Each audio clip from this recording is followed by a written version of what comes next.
c'est un des organisateurs qui présente l'atelier. C'est parce que ce n'est pas un atelier comme les deux précédents. On a essayé de faire de la prospective.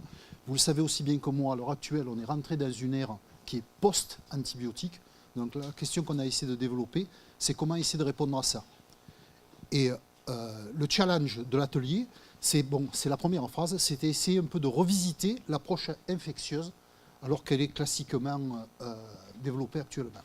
Et essayer de sortir de ce cercle vicieux, nouvelle molécule antibiotique, résistance. Si vous avez des souvenirs historiques, on en est à l'époque de la lutte entre le développement de l'obus et de la cuirasse, et bien voilà, on l'a retrouvé. Donc on a essayé de trouver un peu des chemins, des pistes, pour essayer de dépasser les acquis bactériens classiques, puisqu'à l'heure actuelle, une large majorité d'antibiotiques sont d'origine microbiologique, et ça pose quand même un problème. Ça veut dire que très tôt, les bactéries ont appris à décoder la présence de ces molécules. Et donc il a fallu essayer d'élaborer une nouvelle approche, et on a vraiment réfléchi sur le fait qu'on ne va pas essayer de tuer la bactérie, on va essayer de bloquer un mécanisme. Et c'est une approche qui est plus anti-mécanisme qu'anti-bactérie.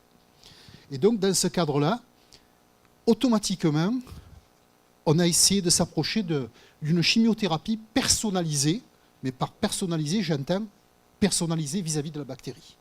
C'est-à-dire qu'on ne cherche pas à essayer de trouver la poudre de perlimpinpin universelle pour détruire toutes les bactéries. On va essayer de bloquer un ou des mécanismes qui sont importants au niveau de la bactérie. Et on a choisi deux voies, une approche ciblant les mécanismes de virulence ou une approche ciblant les mécanismes d'efflux, donc qui éjectent les molécules antibactériennes.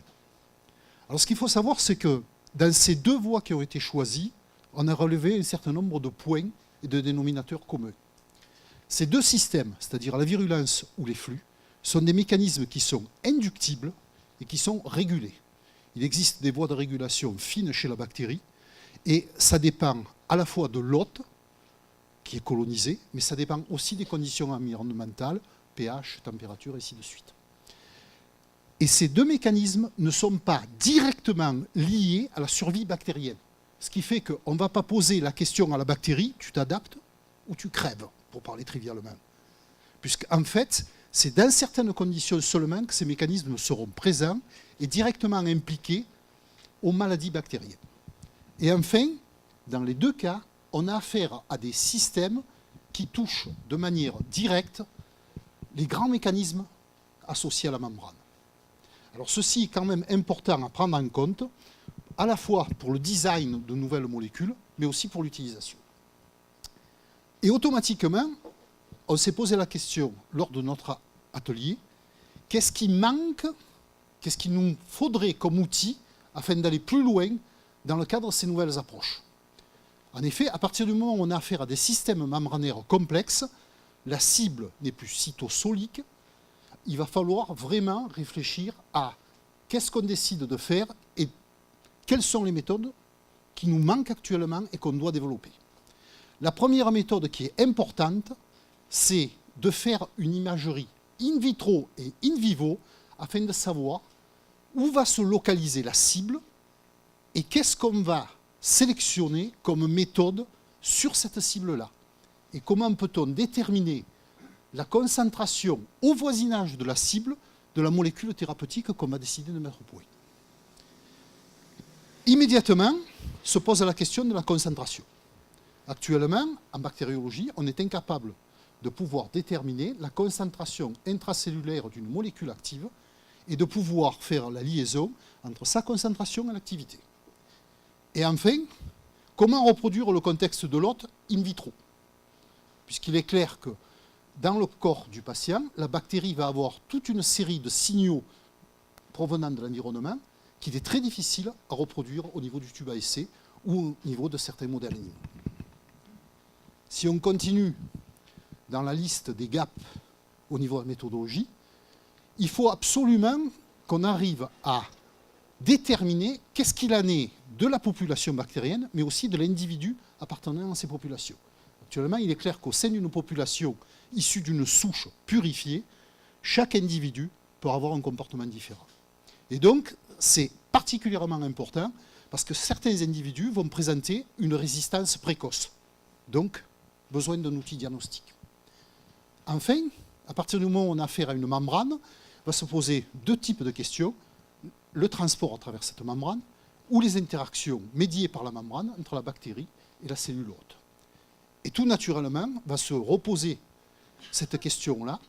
Qu'est-ce qu'il en est de la dynamique? Et donc, comment va-t-on pouvoir redéfinir les notions moléculaires, PKPD, disponibilité, diffusion, et ainsi de suite. Nouveau modèle. Est-ce qu'actuellement, à partir du moment où on essaye de développer cette approche et ces new concepts, qu'est-ce qu'on peut développer comme modèle animaux ou comme modèle in vitro?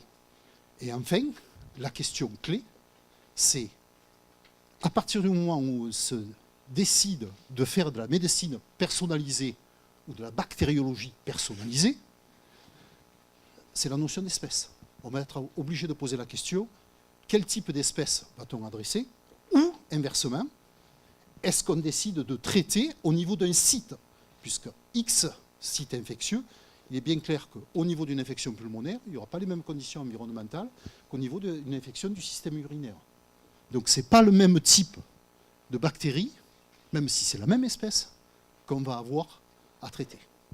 Donc ça, c'est des concepts méthodologiques dont certains sont d'ores et déjà dans le pipeline, mais qui vont être amenés à être développés dans les années à venir.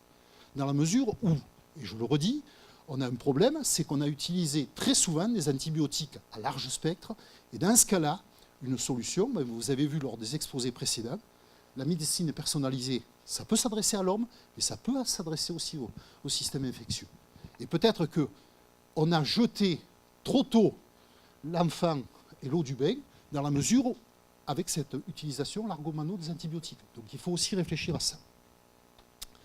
Enfin, quid de l'utilisation des antimécanismes? C'est-à-dire qu'à partir du moment où on décide d'utiliser cette nouvelle force de frappe, qui est une frappe antimécanisme, qu'est-ce qu'on fait? Est-ce qu'on l'envisage en combinaison avec une antibiothérapie classique, ce qui peut être une solution? Et automatiquement, il faut penser à anticiper la réponse, pour une fois prendre un peu d'avance. Quid des facteurs de risque, c'est-à-dire utiliser un antimécanisme, par exemple un antipompe des flux. On sait très bien que c'est des systèmes qui existent chez l'être humain pour détoxifier nos cellules. Pensez aux problèmes de toxicité liés à cette utilisation, mais aussi à la possibilité d'émergence de résistants. Et enfin, à partir du moment où on s'engage dans ces nouveaux concepts, réfléchir aussi comment va-t-on utiliser, comment va-t-on assurer une gestion raisonnable et durable de ces nouvelles molécules? Comment envisager l'équilibre de l'utilisation de ces nouveaux concepts, humain-animal? Comment doit-on ventiler ou organiser leur utilisation? Ceci est aussi une base du problème. Et enfin, il existe aussi, je vous ai mentionné l'aspect toxicité, mais l'aspect aussi développement de modèles. Et il faut être conscient que avant d'arriver à un candidat médicament, il faut faire un effort particulier dans le développement de ces différentes méthodologies. Donc voilà, je dirais un peu l'ensemble des réflexions dans lesquelles on est arrivé. Alors c'est un peu différent des ateliers précédents dans la mesure où on a essayé de mettre le point sur un certain nombre d'approches méthodologiques, de réflexions, point de vue d'outils qui manquent pour pouvoir avancer dans ce cadre-là. Et on a plus focalisé sur, je dirais, essayer de compléter les approches actuelles en bactériologie et en antibiologie pour essayer d'avancer un peu plus loin. Donc je vais maintenant inviter un des participants qu'on a attrapé il y a quelques minutes dans la réunion en lui demandant de nous faire part de son sentiment et de son ressenti au niveau de cet exposé, de cet atelier. Merci. Bon, bonjour à tous. Donc, je vais être très bref parce qu'en effet, j'ai appris environ 10 minutes que j'allais vous donner mon ressenti. Pour faire un petit résumé qui a déjà été très bien fait par M. Pagès, donc nous, on a eu une approche complètement différente. En effet, on a fait plutôt de la discussion à partir d'une base sur PowerPoint. Et qu'est-ce que je peux en ressortir de ça? C'est qu'aujourd'hui, la problématique avec les antibiotiques, la synthèse de nouveaux antibiotiques aujourd'hui actuels, Ça consiste beaucoup en la modification de molécules existantes et donc ça génère énormément des résistances très rapides.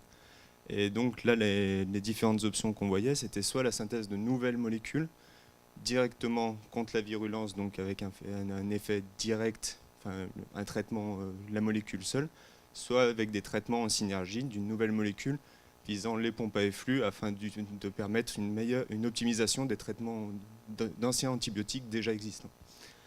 Donc c'est tous des nouveaux mécanismes qui restent à développer et je trouve que ça s'inscrivait très bien dans la thématique de l'école, de l'innovation, parce que clairement il faut innover pour créer ces nouvelles voies antibiothérapeutiques, on va dire. Et voilà, donc moi ça m'a plu parce que ça correspondait aux attentes que j'avais par rapport à l'école, donc l'atelier était satisfaisant pour ma part en tout cas. Merci.